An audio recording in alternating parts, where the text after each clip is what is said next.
ఆత్మీయులారా, శ్రీ శంకరులు ఆ 16 ఏళ్ల అధికమైనటువంటి ఆయుష్ను వేదవ్యాసుల వారి ద్వారా పొందినవాడయ్యాడు. అప్పుడు ఆయనకు సూచన ఇవ్వబడింది, మీరు దేశమంతా విస్తృతంగా సంచరించాలి, మరియు ఏవైతే అప్పట్లో 86 అవైదిక మతాలు ఉన్నాయో వాటినన్నింటినీ కూడా చర్చల ద్వారా ఆ మతములను ఖండించాలని ఒక సందేశం ఇవ్వబడింది. వైదిక విజ్ఞానాన్ని శ్రీకృష్ణ భగవానుడు భగవద్గీతలో సమగ్రంగా ఆవిష్కరించాడు. అయితే కలికాలంలో ఆ యొక్క వైదిక పరంపరలన్నీ కూడా నిదానంగా అదృశ్యమైపోతున్నాయి. సాంఖ్యాది వైదిక దర్శనాలు, చార్వాకాది నాస్తిక దర్శనాలు, తాము సనాతన ధర్మమనే ముసుగులో వేదవాహ్యమైన తాంత్రిక మార్గాలు, ఆగమములు ఒకదానితో ఒకటి సంబంధం లేకుండా వృద్ధి చెందాయి. కర్మకాండకే ప్రాధాన్యత ఇస్తూ పరమేశ్వర అస్తిత్వాన్ని అంగీకరించని మీమాంసకులు, శంకర విజయమునకు సంబంధించిన అన్ని ఇతిహాసాలు కూడా శంకర ఆవిర్భావానికి ముందే దేశంలో ధార్మిక వ్యవస్థ సంపూర్ణంగా క్షీణించిందని మాత్రం ఒప్పుకుంటాయి. అప్పుడున్న దాదాపు అన్ని దుర్మతములు, వాటి పూర్తి పేర్లు మనకు తెలియకున్నా వైదికము అవైదికము అనే వాటి మధ్య మతాలు విభేదిస్తూ ఉన్నాయి. బౌద్ధ మతంలో ప్రశ్నించే అనేక ప్రశ్నలు ఇతకు పూర్వమే మన వైదికములోని ఉపనిషత్తుల్లో దీర్ఘంగా చర్చించబడ్డాయి.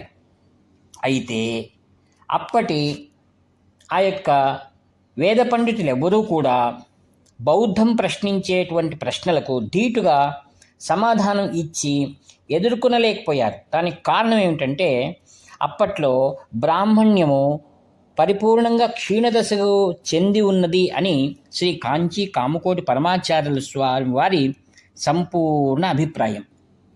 బౌద్ధుడు నూతన శైలిలో తత్వాన్వేషణ ఆరంభించాడు. ఆయన శుద్ధ ఆధ్యాత్మికత మాత్రమే, పరిపూర్ణమైన అనుభవశూన్య జ్ఞానం. అందులకై యావత్ హైందవ సమాజాన్ని పూర్తిగా ఆయన మార్గదర్శనం చేయటంలో పరిపూర్ణంగా సాధించలేని అభిప్రాయం మనకు కనిపిస్తుంది. అయితే ఆయన వ్యక్తిత్వము, సుందర స్వరూపము, శాంతి ఇదెందరినో జనబాహుల్యాన్ని ఆకర్షించింది. ఆయన బోధనలలో కట్టుదిట్టమైన ఆచరణలు కానీ లేకపోవడం, మరియు అశోకుడు ఇటువంటి రాజుల సంపూర్ణ ఆశ్రయం బౌద్ధం ప్రబలడానికి అది పూర్తి హేతువైంది. బౌద్ధ సంఘాలు, ఆరామాలు వీరు ఏర్పాటు చేసినవి.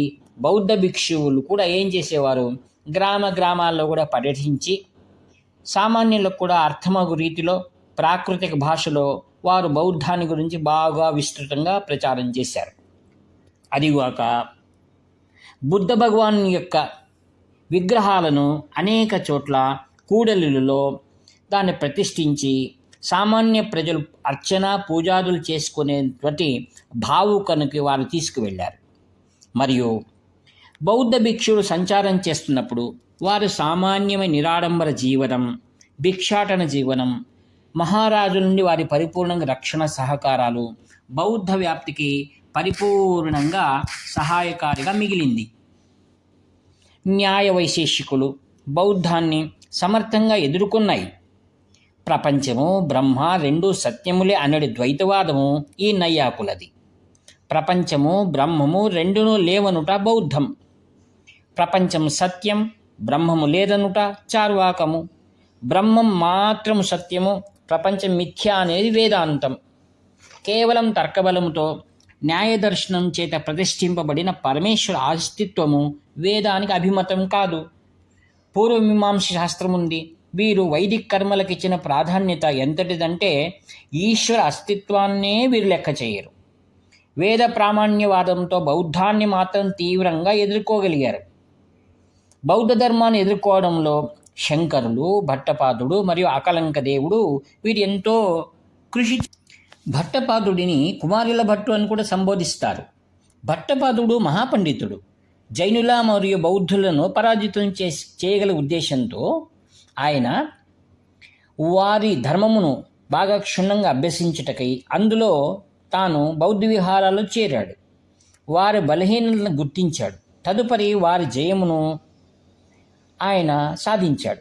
అయితే తాను నేర్చుకున్న ఆ యొక్క విద్య ఆ గురువులకే ఎదురుగా వాదించటం తాను చేసిన మహా అపరాధమని, అధర్మమని, అదే మనోవ్యతతో తుషారాగ్నిలో పడి మరణించుట మనం ప్రస్తుతం చూస్తున్నాం.